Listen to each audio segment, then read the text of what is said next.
और यह वहाँ से सभी रीछ वानर भगवान प्रभु श्री राम के पास में पहुँचे हैं और भगवान श्री राम को यह समाचार सुनाया है। समाचार सुना करके जो भेंट चूड़ामणि हनुमान जी को सीता जी ने दी थी वह राम को दिया है। राम जी चूड़ामणि देख करके व्याकुल हो गए हैं। अब रहा नहीं जा रहा, तभी सुग्रीव से कहा है कि सुग्रीव सेना तैयार करो, अब हम लंका की ओर प्रस्थान करेंगे, लंका पर चढ़ाई करेंगे। भगवान सभी रीछ वानरों के साथ में समुद्र के किनारे आए हैं। देखा है कि इतना बड़ा समुद्र है, इस समुद्र को पार कैसे किया जाए। अगर देखा जाए कि हनुमान जी जाकर के आए हैं, हनुमान जी 2-4 को साथ में ले जाएंगे और लाएंगे तो कितना समय व्यतीत हो जाएगा। इससे अच्छा है कि इस समुद्र को ही सुखा दिया जाए तो सीधा रास्ता बन जाएगा। यह विचार लक्ष्मण जी के थे कि समुद्र से एक बाण मारो, समुद्र को सुखा दो, रास्ता बन गया। लेकिन भगवान राम मर्यादा पुरुषोत्तम है, उनकी भी कुछ मर्यादाएं हैं। उन्होंने कहा कि किसी को सुखाने से पहले उससे बात कर लेनी अच्छा है, उससे रास्ता मांग लेना अच्छा है। वहाँ रामेश्वरम भगवान की स्थापना की है और स्थापना करके नित्य पूजा कर रहे हैं और अनशन पर बैठे हैं। ये अनशन आज से नहीं चल रहा, भगवान श्री राम के समय से चल रहा है। समुद्र के सामने अनशन लगा के बैठे हैं और अनशन पर 3 दिन व्यतीत हो गए। भगवान को समुद्र के सामने बैठे बैठे 3 दिन हो गए, लेकिन समुद्र ने कोई जवाब नहीं दिया। और जब जवाब नहीं मिला सामने से तो भगवान राम को क्रोध आया और कहा कि लक्ष्मण मेरा तीर कमान दीजिए, अब मैं इस समुद्र को सुखा डालूंगा। जैसे ही समुद्र के ऊपर क्रोध हुआ है, समुद्र घबरा गया कि अब मेरा अंत निश्चित है और समुद्र स्वयं प्रकट हुए। समुद्र प्रकट हुए और भगवान को कहा कि भगवान अगर आप मुझे सुखा दोगे तो मेरे अंदर जितने जीव जंतु रहते हैं उन सब का नाश हो जाएगा। प्रभु आप ऐसा ना करके एक काम कीजिए प्रभु कि आपके सेना के अंदर नल नील नाम के 2 वानर हैं, उनको ऋषि मुनियों का श्राप लगा हुआ है कि समुद्र के अंदर तुम पानी के अंदर जो भी डालोगे वह डूबेगा नहीं, वह तैरता रहेगा। ऐसा उनको एक श्राप लगा हुआ है। आप उनको कहो कि वह समुद्र के ऊपर होकर के पुल बनाए। यह बात सभी को उचित लगी कि सभी जीव जंतुओं को मारने से अच्छा है स्वयं थोड़ी मेहनत करें और पुल तैयार किया जाए। अब नल नील पत्थर ले और समुद्र में डाल दे। अब समुद्र में जैसे ही पत्थर डाले, पत्थर तैर तो जाए पर स्थिर ना रहे, इधर उधर भागने लगे, क्योंकि पवन चले और लहरें आए तो लहरों से वह पत्थर इधर उधर जाने लगे।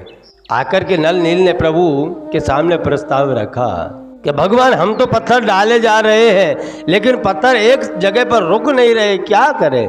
तब हनुमान जी ने कहा कि ऐसा करते हैं, एक युक्ति बनाई है, पत्थरों के ऊपर राम जय श्री राम लिखना चालू किया है और जैसे ही राम का नाम लिखा है पत्थर एक दूसरे से चिपकने लगे हैं और पत्थर चिपकते चिपकते सेतु का कार्य संपन्न होने लगा है। उसमें गलेरी भी लगी हुई थी, पहले पानी में जाए आलोटे भीग जाए, फिर रेती में जाके आलोटे भीग जाए, फिर आकर के जो मिट्टी उसके शरीर से लग जाती उसी मिट्टी को पत्थरों पर आकर के छोड़ा दे, ताकि जो दरारें पड़ी हुई थी दरारें भी भरती जाए।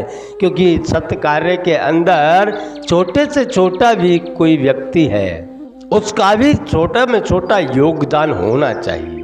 सेतु बनाने के कार्य के अंदर गैलरी का योगदान था। आपको ये नहीं सोचना चाहिए कि बड़े कर रहे हैं तो छोटों का क्या योगदान है।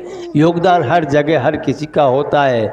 कोई किसी का शरीर से योगदान होता है, किसी का अर्थ से योगदान होता है, सबका अलग अलग योगदान होता है। जिसके पास में जो क्षमता है उसी क्षमता के अनुसार योगदान होना चाहिए।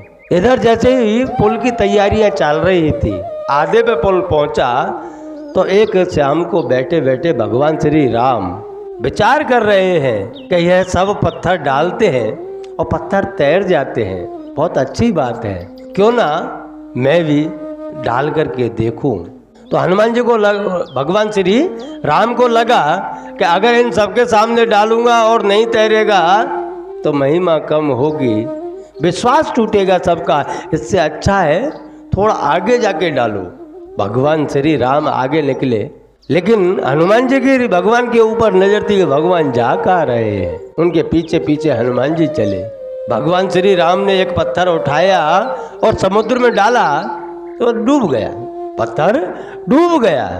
दूसरा उठाया, दूसरा भी डूब गया। भगवान विचार करने लगे कि मेरे हाथ से क्यों नहीं तैर रहे, डूब क्यों रहे हैं। पीछे से हनुमान जी आए।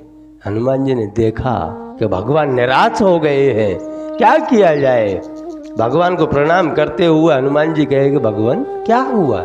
तब भगवान श्री राम ने कहा कि हे हनुमान, पूरी सेना के अंदर जितने बानर हैं, रीछ हैं, वह सब पत्थर डालते हैं समुद्र में, सब तैर जाते हैं, लेकिन मैं जो पत्थर डाल रहा हूं वह तैर क्यों नहीं रहा।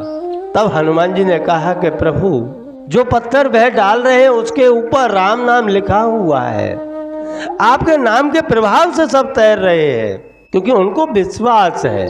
और प्रभु, जिस विश्वास के आधार से सभी आपके पत्थर तैर रहे हैं, तो मैं तो यह मानता हूँ प्रभु, अगर आप किसी को छोड़ दो तो वह तैर कैसे सकता है प्रभु। जिस चीज को परब्रह्म परमात्मा स्वयं त्याग रहा है तो वह तैर नहीं सकती प्रभु। आप तो परब्रह्म परमात्मा हो, आपके नाम के प्रभाव से तैरते हैं प्रभु। आप सबको अपनाते हो और जिसको आप छोड़ दोगे वह इस संसार में तैर नहीं सकता, वह तैर क्या तर भी नहीं सकता प्रभु।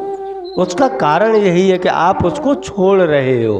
और जो बानर लोग, जो रीछ राम नाम लिख लिख करके छोड़ रहे हैं, आप उनको अपना रहे हो, इसलिए वह तैर रहे हैं। जिसको परब्रह्म परमात्मा छोड़ दे उसको कौन तरा सकता है।